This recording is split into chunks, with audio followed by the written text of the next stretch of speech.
What's up, my brother? How you doing? Good. What's going on? How you doing? All right? I got batteries.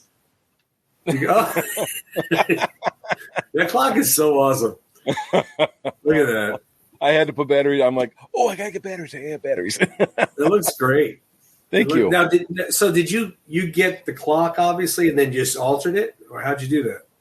No, actually, I made it out of a piece of plywood, and and then I painted it. Oh, so you just did everything from scratch? Yeah. It's all homemade. The whole clock. Oh, wow. The whole thing. Very cool. And then nice. Let's see, I printed the Rocky logo, which is the same logo as I have on my what are these called? Director's chairs or whatever. Yeah. And on my tables, and I think on the top of my chess set. And then I did buy the LED neon lights. Right. On eBay, Boy, if I knew how to make those. Yeah, right. That's so cool. Talking different tax bracket. Yeah, exactly. It looks awesome. Thank you. It's just it looks very cool. I like to keep the mind busy. So how you been? Well, you're retired and semi-retired, so you have to, I guess, right? That's right. Semi. I'm doing okay. I actually, speaking of how we're doing, let's let me find the logo there. We got the Round 14 fitness going on still. Let's let everybody forget. Let's throw those flattering pictures up of us. Yeah, look at that Thanksgiving Day parade float. There you go. Yeah. So that I lost I've lost 12 pounds in the past 3.5 weeks. Yeah, it's getting there. I actually had a cardiologist appointment today. Not that anybody wants to hear about that nonsense, but he said everything looks good. He goes, just continue on the weight loss path and you'll be good. So yeah. So what have you been doing? Just you know what? I haven't been doing anything different. I've just been more consistent with it, to be very honest. When I'm working on the job site. I mean, the other day I had 3 pallets of 72 cinder blocks each pallet, and I had to throw them all into a dumpster, which is over my head. So I have that kind of workout during the day sometimes. But in the evening, when I'm going to the gym, I'm either using the garage, which I have a little bit of a makeshift gym down there from the COVID times that I use if I don't feel like driving to the gym, or going to the actual gym itself. But I've just been going more often. Before I was going once, twice, 3 times a lady. I've been going this time now. I'm going 2, 3, 4 times, but more consistently. I've been going each week for the past 3 weeks. I have not gone. Oh, good. So, it's just like anything else. If you're consistent and keep it moving, keep moving forward, it'll happen.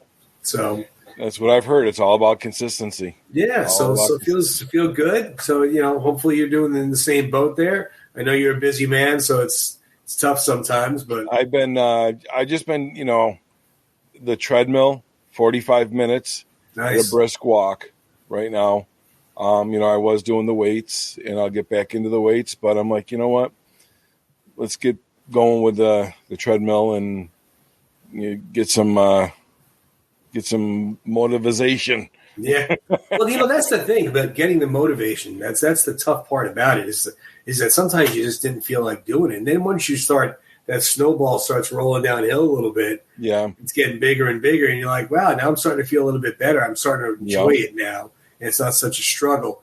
And I think losing the actual weight of, how it is walking with our frames. It's a lot of pressure on our knees, our back. Sure. We lose that weight and we lighten the load. It's not as painful, so it works out well. So yeah, good man, good. Yeah, good for you. I actually found that I'm getting up at 7 and doing it in the morning. Yeah. It's just easier for me because I wish I could go. When I was working, I had to be on the job site early like you. So for a year I was getting up at 4:30 and I'm like, this is nuts. But now, I get up at 7, I'll do what I got to do. And then I got the rest of the day ahead of me. Nice. So, yeah. Good stuff. Well, we're getting there. Hey, we didn't put we purposely didn't put a time limit or a We had originally said a 90-day challenge type of deal, and then a bunch of monkey wrenches got thrown on both ends. Oh, yeah. So, I think it's smart of us to just say, let's get in the best, healthiest shape we can be in, feeling good, looking good, feeling better. And, if it happens in 2 months, happens in 3 months, happens in 6 months, as long as it happens. So that's all. I got my eye on some clothes I want to put back on. Oh, tell me about it. 3/4 of my closet I can't even wear. I know. I'm like, yeah, that's going to get back on sometime soon. Well, speaking of being in shape and getting into shape, you had a very busy weekend of a bunch of fellas and then ladies, that are all about being in shape and being fit. And you were up at the Boxing Hall of Fame. I was most for the weekend, correct? I was. Yeah. So you have a lot of stories to tell us, my friend. I do. There it is. So as you get off the Thruway, the New York State Thruway, exit 36 or whatever. I know I can't remember 40, whatever. Anyhow, as soon as you get off the exit, there is the Canastota Boxing Hall of Fame. It is It's right off the exit. Very cool. And beautifully maintained. And last weekend was the inauguration weekend.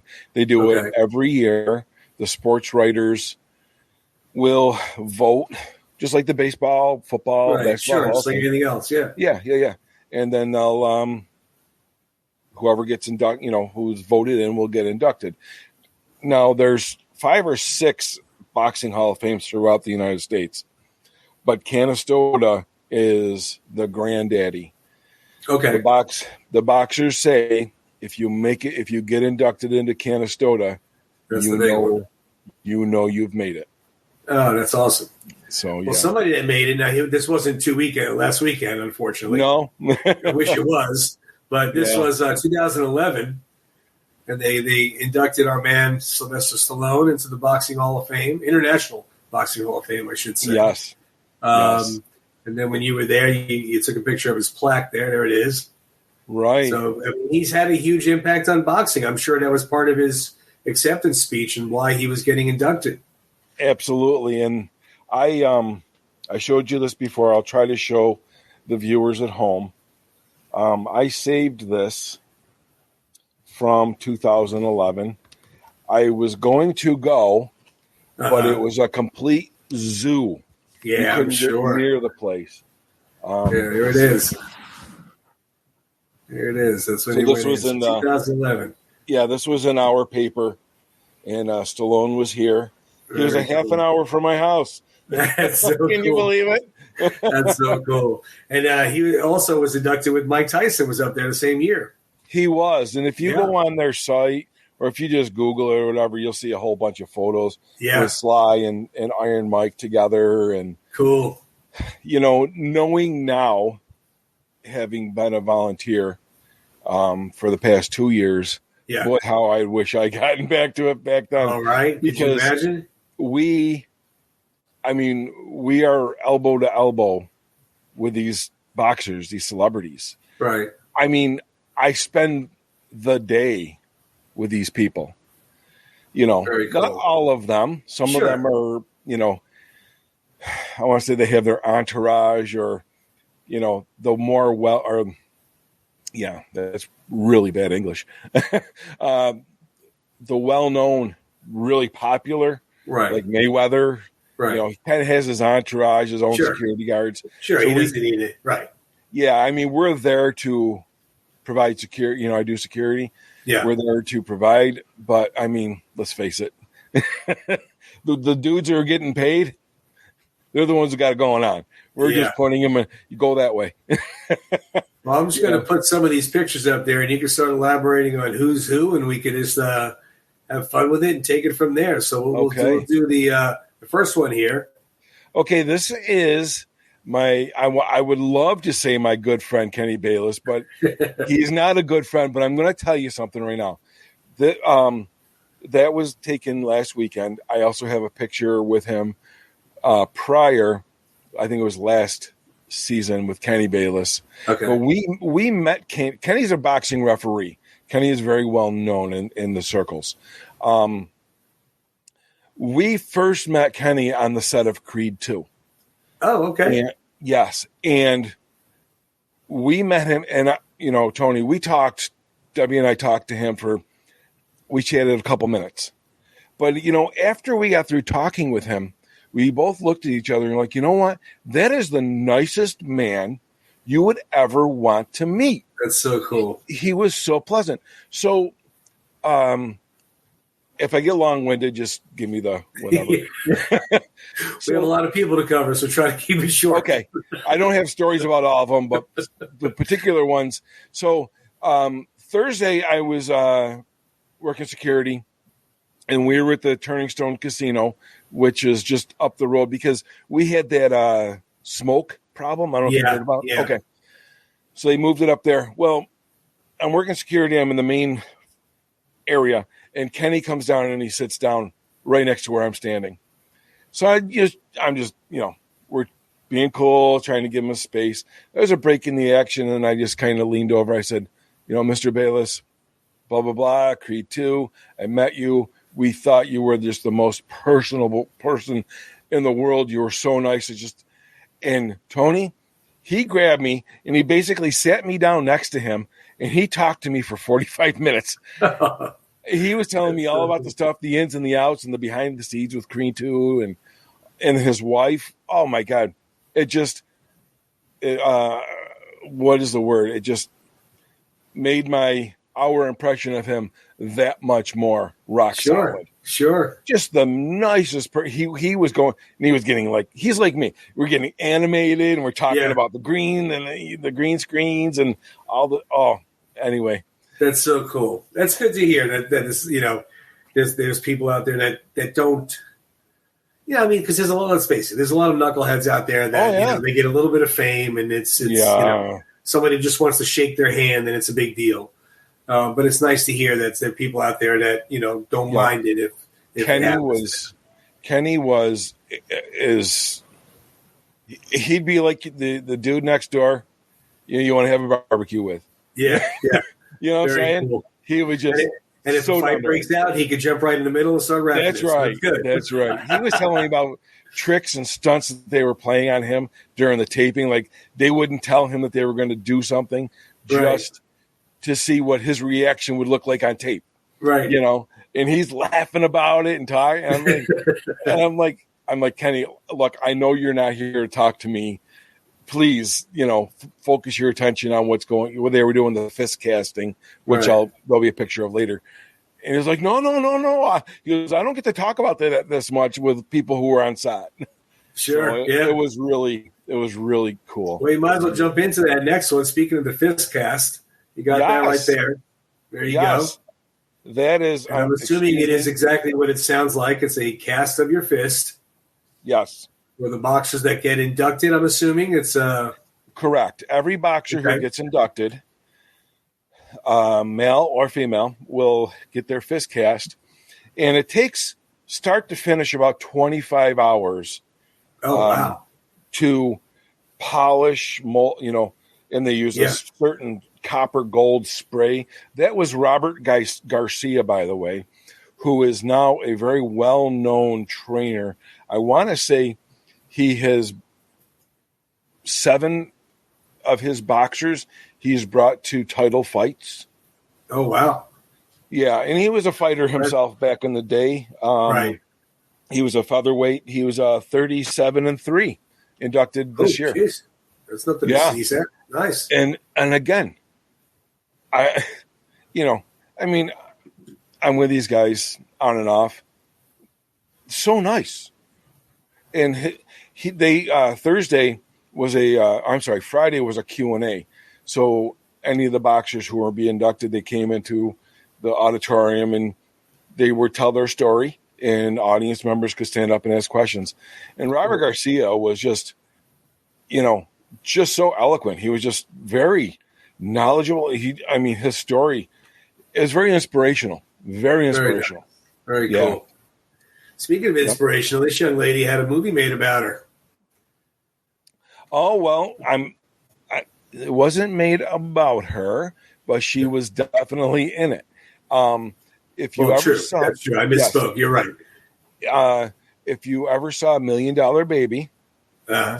with Clint Eastwood Yep. and Morgan Freeman and Hilary Swank, couple of good actors there. yeah, you might have heard of them. They can hold their own. Yeah, they've been around for a little while. She played. Her name is Lucia Riker, and she played the part of the Blue Bear in $1 Million Baby, who was the one who fought against Hilary Swank's character, and she was the one who sucker punched her and sent her into the chair in her corner. Which, disclaimer, old movie, broke her neck. Yeah. So, Very you know what? I'm going to tell you something. I talked with Lucia for a few minutes, and because I met her on Friday, and then I saw her again on Saturday. And I was talking to her, and I said, you know what?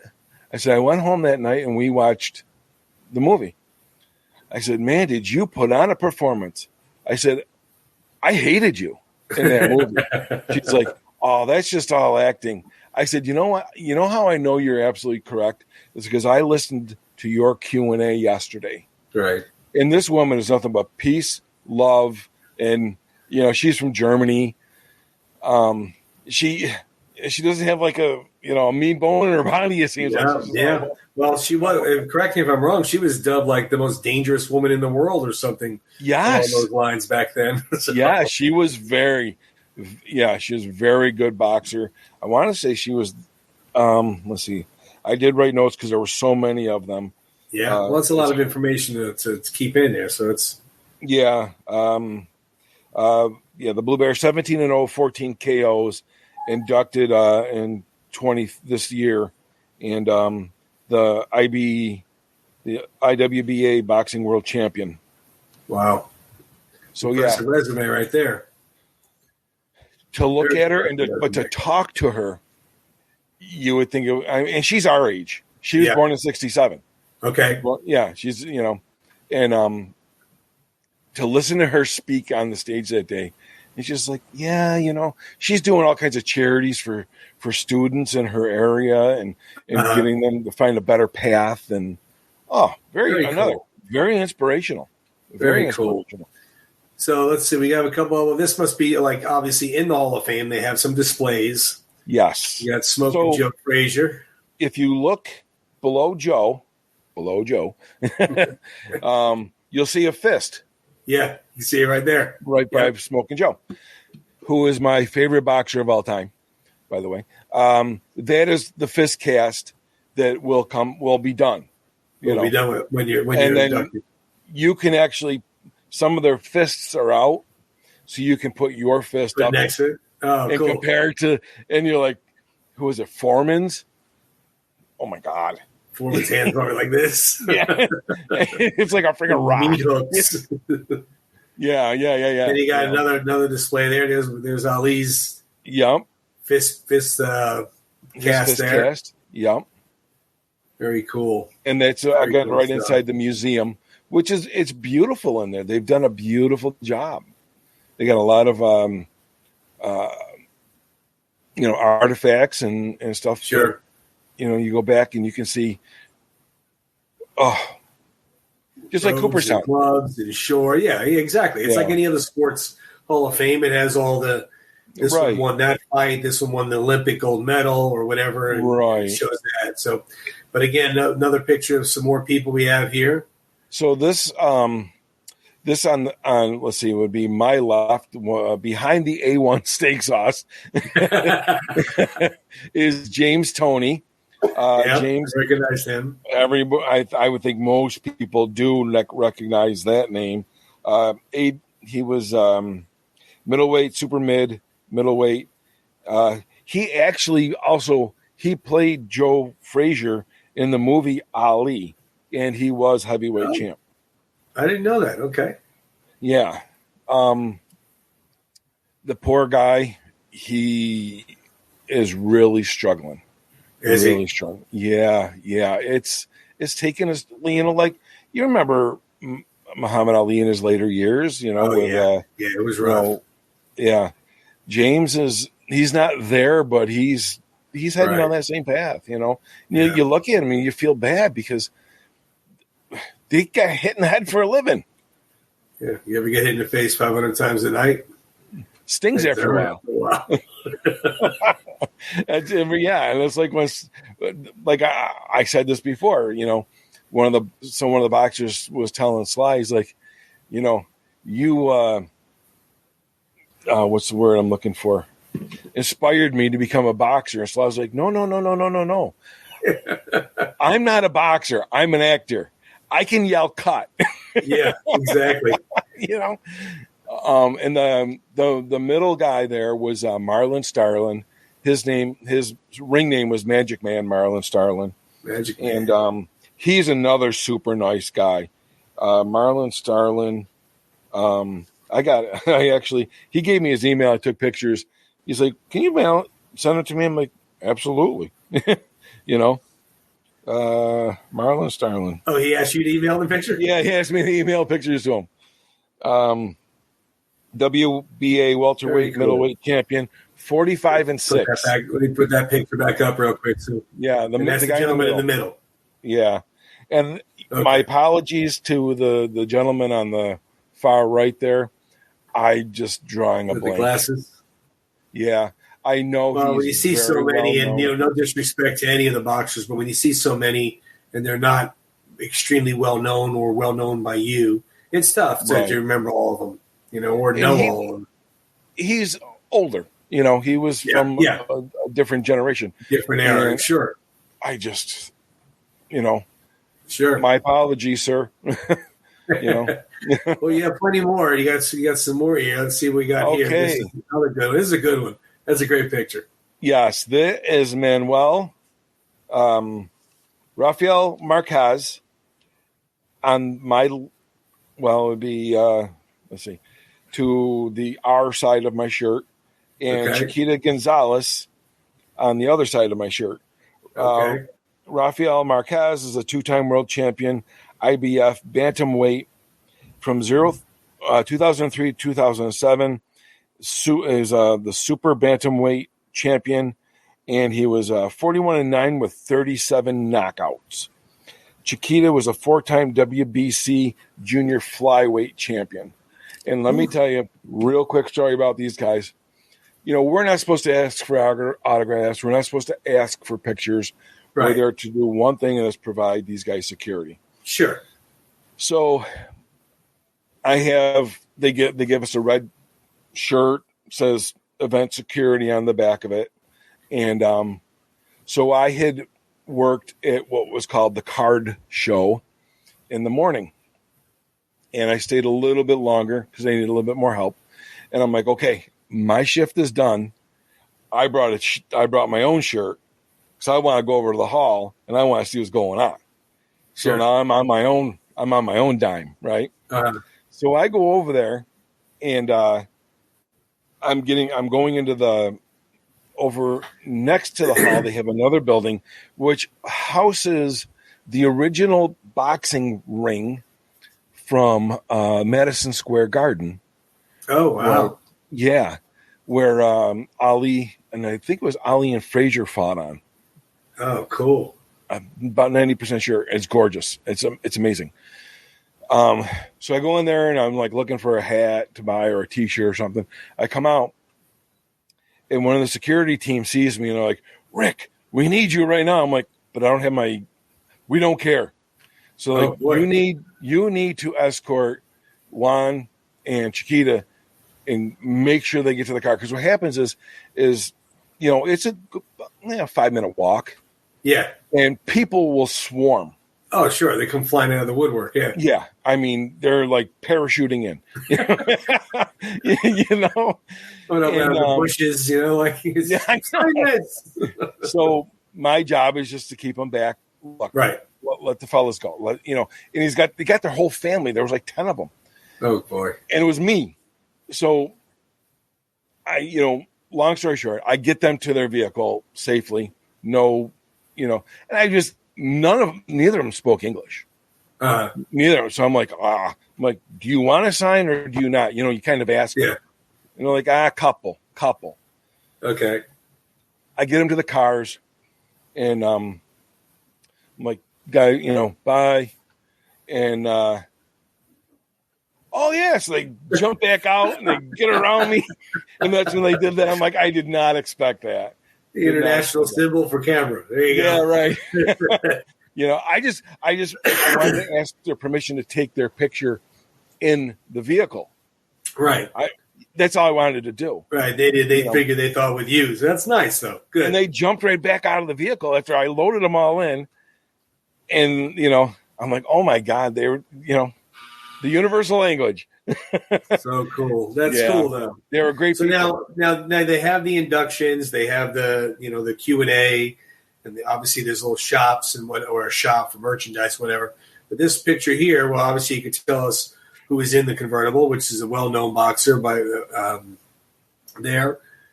There's some form of a parade, I'm assuming. Yes, on Sunday they have a huge parade. Okay. This is the first time. Last year I did not do the parade. Okay. This year I wanted to volunteer because I wanted to see some different things. I could not believe. I mean, I bet you they had 8 marching bands. Oh, boy. Yeah. They had all the, the boxers in either Jeeps or convertibles or whatever. Right. And in this picture is Mickey Ward and Dickie Eklund. And in the middle of them is, I only know his name of Bean Shooter. I don't know. Yeah, that's what he told me. There you go. Mickey and Dickie, you can see their life story in the movie called The Fighter. Yep, Christian Bale. Mark Wahlberg. Yes, which is very, it's a great movie. Yeah, great movie. Very enlightening. Very enlightening. Yeah. And they definitely had their issues as a family and individually as well. It was it's a tough movie to watch a little bit. So but they made good for themselves. So good for them. They did. I did not. I probably stood and talked with Dickie Eklund for about 10, 15 minutes. Strange conversation, after the life he's had, Yeah. He would kind of come in and out. Mickey was very busy. I was hoping to try to get them to come on the podcast sometime, but Dickie couldn't grasp the concept of it, and I didn't want to push too hard. Sure, no, I don't blame you. So, unfortunately, that didn't work out this time. All right. But, maybe next year. Yeah, next year I'll approach Kenny Bayless and Kenny. It seems like Kenny might be more than happy to come on. So I'm thinking so. I think Kenny would be. Yeah. By the way you're describing him and how nice he is and everything and what he's got, I think so. Might have to try to cross that bridge. Yeah, because this young lady here is another picture you have with somebody. Who's this young lady here? This is Alicia Ashley.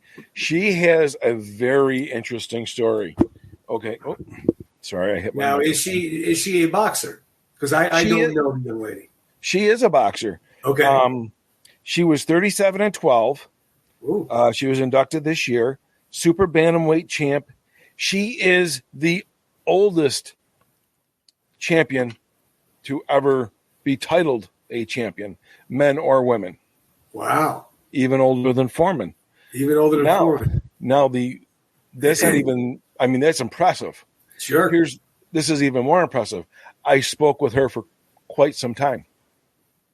She didn't start fighting until she was 31 years old. Oh my goodness. And the only reason she took up fighting was because she was doing kickboxing, and she took up boxing so she could get up her hand speed. Okay. For kickboxing. Yeah. Well, one thing led to another. Yeah. She became the champ. That's amazing. Can you believe it? Can you? I mean, it'd be like, you or me. I was like, yeah, I'm going to go downstairs, hit the speed bag for a while, whatever. Just to get my hands fast. Yeah, The next thing you know, you're the champ. Wow. I mean, starting at 31 years old. Tony. That's the amazing part, because a lot of these fighters, as you know, following any boxing at all, most of them are like 12, 13 when they first start even training at all, or in the ring at all, sparring or any type of boxing. I mean, I've been to a boxing gym I used to go to when I was boxing in my teens and early 20s. Not that I boxed in any capacity of these young people, but the gym was full, not full of these younger people, but a lot of them I look around, and I was like 16, 18, 19 years old. And I'm looking around, these guys like 12, 13, 14. I'm like, wow. Absolutely. And I went in there at 16. I mean, and I just went in to learn how to fight. And of course, seeing Rocky, I wanted to try and do all that stuff. But a lot of them are so young to not do it at all till you're 31. That's amazing. That completely blew my mind. And impressive, too, because think about the talent and the physical condition she needs to be in, and already in her 30s. And as a woman, obviously your metabolism is slowing down tremendously as a woman, 30 to 40. It's a big difference. I mean, so that's amazing. Good for her. She impressed me to no end. And just the suit. So, again, after I walked Juan and Chiquita to their vehicle, I'm like, okay, now I want to go back over to the gift shop and get something. Keep trying to buy things. I'm like, I want to go back. So I'm heading back, and one of the board of directors sees me and grabs me. He's like, Rick. I'm like, what? We need you to go over and take care of Alicia Ashley. I'm like, well, you're lucky it's her, because I like her. So I'm like over there, and I was there with her probably 20 minutes. We're just shooting the ball. We got some pictures with her, and just a super. I'm going to say most of these people, 95% of these celebrities, boxers, athletes, are just down to earth. That's cool. And you got to remember, and I know that you know this, but most of these people, this is where they made their living. This is how they got out of the streets. Yeah, for the most part. This is the only way they knew. Yeah. Which is even more impressive, because it was either that or it could have been drugs or whatever. Could have been drugs, could have been jail, it could have been dead. There's a lot of avenues that are not good that they could have done now, because we're not saying anything to be any type of derogatory way, but you're right. The majority of people that get into boxing are from the streets, from lower income. Inner cities, absolutely inner cities, single parents. I mean, they usually do not come from the best of backgrounds. Usually, right. And you're right. I mean, their only way out is that. Yeah. And even if they do it moderately, they don't have to become Mike Tyson and be champ of the world. They could be, adequate at what they do. Couple title, lightweight fights. Maybe become a trainer like that other gentleman did. Right. And start training people, but it got them out of that situation that they were in to be a better life for themselves. And nothing but respect. Nothing but respect for these people. Well, the last picture we have here, I don't know who this gentleman is here. You told me earlier, but I forgot. And I'm not sure who that is there, but there's somebody announcing, I'm assuming, a Q&A. Oh, okay. So that is Tim Bradley Jr., inducted this last year. He is the light welterweight champion, 37-2. He that was at the induction ceremony last year. Okay. That last year was called the Trilogy.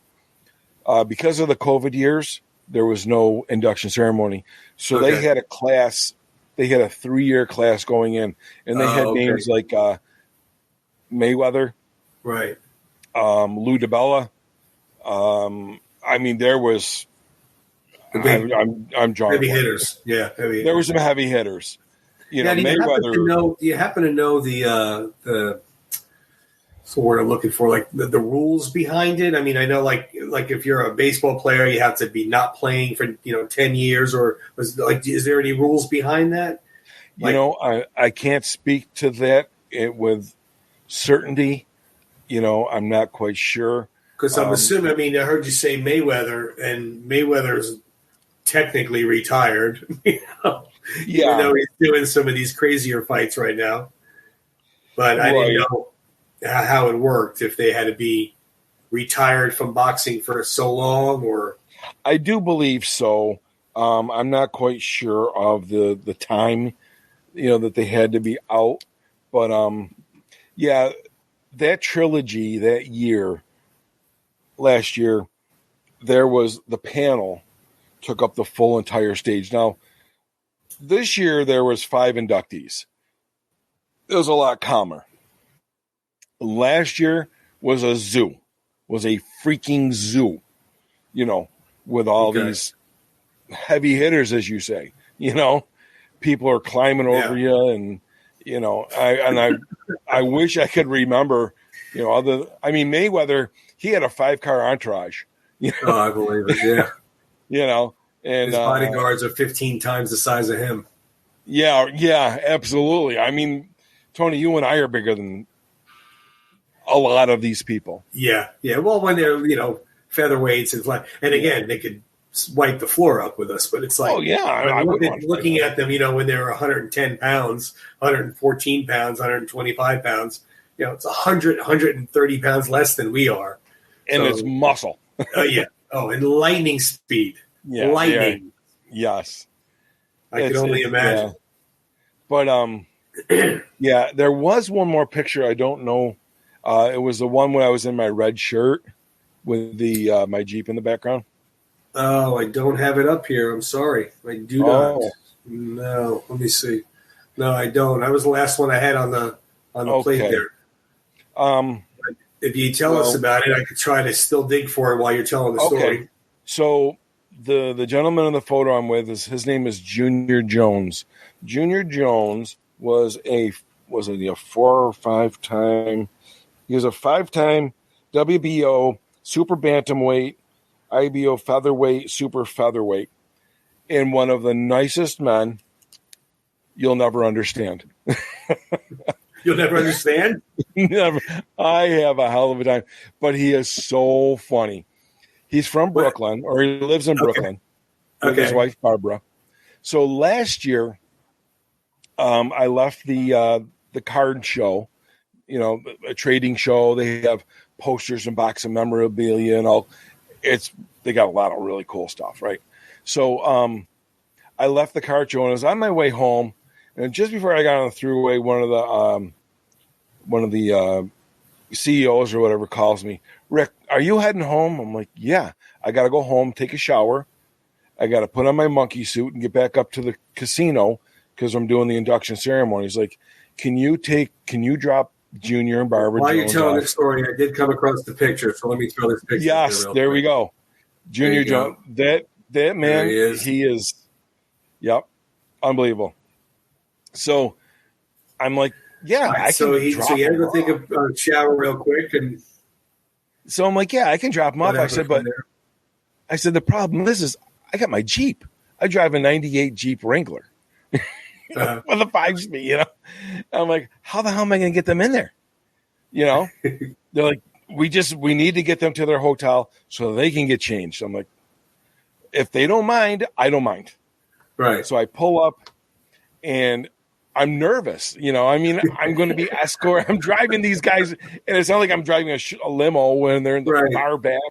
They're sitting right, So Junior's trying to get in the back seat, and I'm struggling with just to get the passenger seat up, right?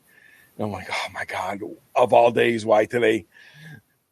So Junior starts to climb in. I just give him a shot. He falls in the backseat. He's laughing his ass off. His wife Barbara's laughing. She gets in the Jeep. Now I got the big 33s on the so you can't even hear each other talk. You can see them right there. Yeah, right.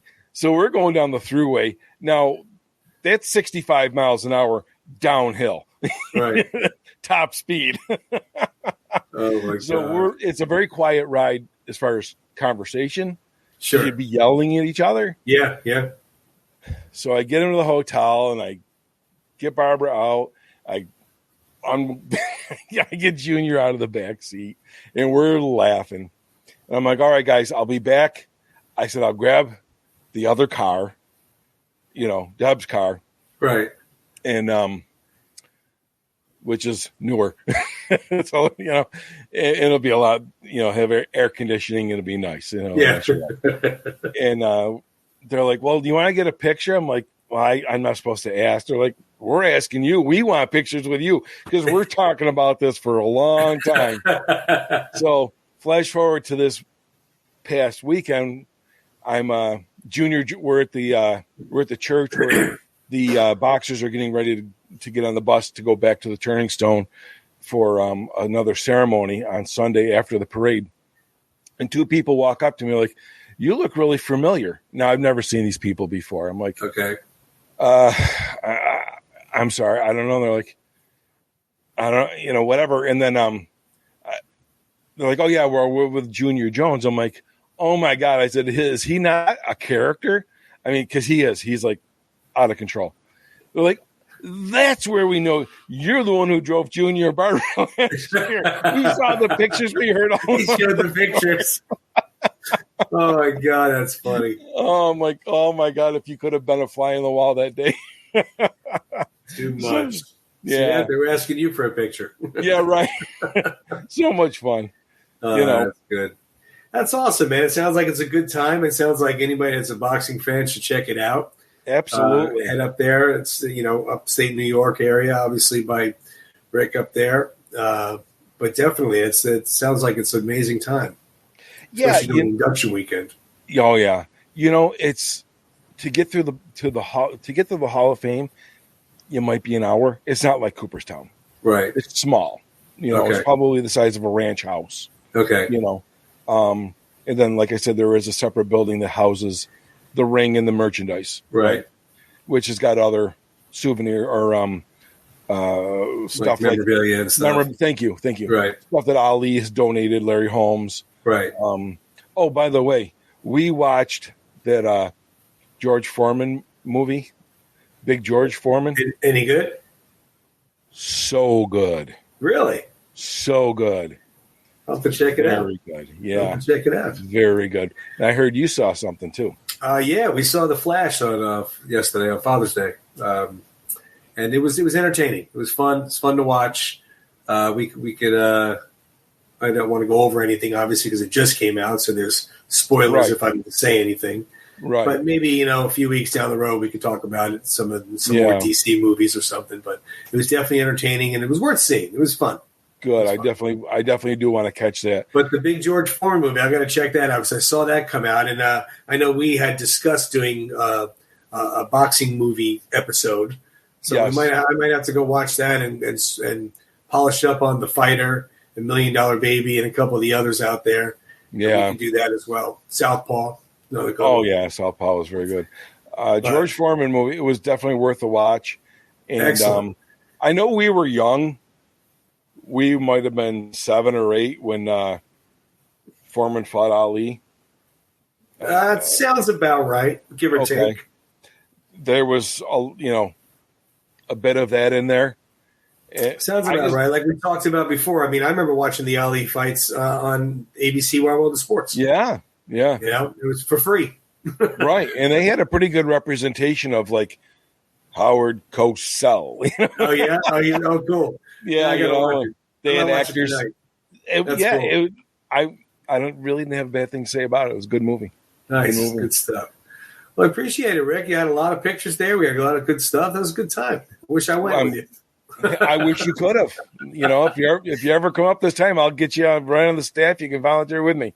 Oh, it's cool. Funny. It's funny, and I know we're going to end here quick, but it's funny. So I'm at the collector's show, and I got a line of hundreds of people in front of me, right? And I have to let them through one at a time. Oh boy! Why they picked me, I don't know. But I'm like, seriously? So I'm trying to be fair, let people in. And one guy walks up to me and he's like, I want your job. I said, okay. I'm like, here, you can have the T-shirt. The pay sucks. And I can't even get pictures or autographs. So You want to trade now? He's like, what?